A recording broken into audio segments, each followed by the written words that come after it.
See, guys, I'm respecting you guys enough to know that I have to be laser sharp to handle what your criticisms of me are. And I get it. I'm attacking something that you guys love, right?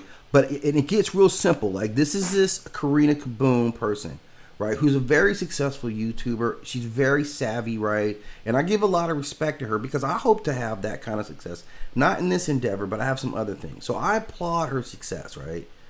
But I need to point out when you're crossing into something that's different. Like, a very successful YouTuber like this understands visuals, right? You understand, like, your thumbnail is your first impression, right? She's a very savvy YouTuber, so she totally gets this at a higher level. So she knows that the first thing I need to do is attract somebody's attention, right? So what do I use? My thumbnail says a lot about what my psychology is, right? Again, desperate, right? Okay. So I can immediately understand that, okay, her desperation is the fuel for your content right now. In this moment, someone's desperation over losing their job. And I just want you guys to settle in with that.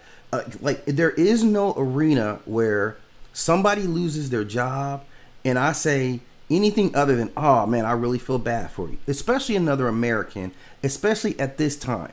Like, let's be very conscious of, like, what it means to live in a society. We do have to support each other. Like, I do need to be happy that my neighbors are working, even if I don't like my neighbor, right? We're all Americans. At some point, we do have to stick together a little bit. This is a really bad economy that all of us are dealing with right now. It's a very unfortunate circumstance. So for you to see somebody, like, not only I need to be desperate, I need to be pointing up to you, and I need to make sure I found the most unflattering picture of you that I could find. These are the visuals that I'm using to lure my audience in. And I want you guys to just stop and think about the visuals, about what she's saying. She 100% literally is thriving off of someone else's desperation. That's not a lie. There is nothing about that I'm making up. I'm 100% on point. This visual, we were often taught that a picture is worth 1,000 words, right? That's it. I can tell, okay, visually, I look at it, okay, I don't know anything about the situation. Okay, I see the word desperate stands out, all right? So desperate, and it's this person's desperate, right?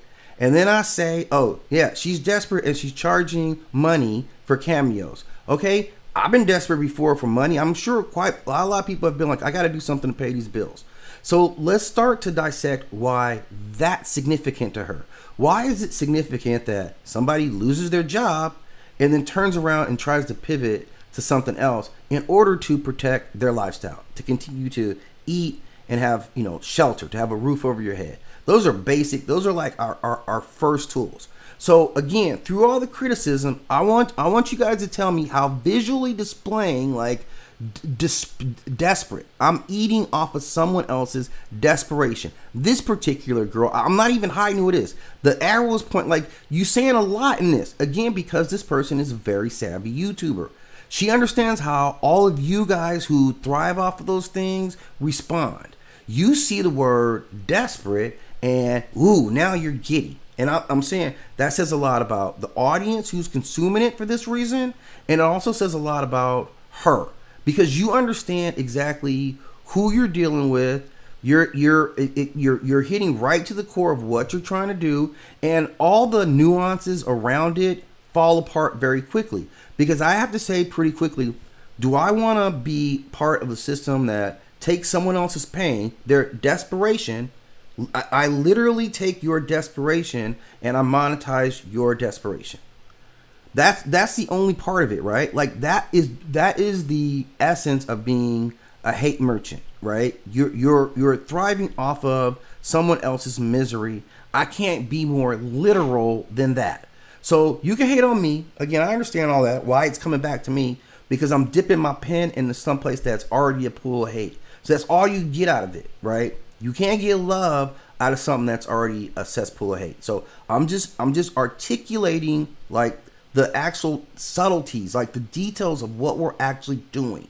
And I know you guys are going to try to deny it, but I think I've made a pretty solid argument based on these visuals that are her visuals. right? This is Karina Kaboom. These are your visuals. So you then can't turn around and say that you're not thriving off of someone else's desperation. And at that point, I think I can judge and say anyone who's thriving off of someone's desperation is not the kind of person, not the kind of human that I want to be around.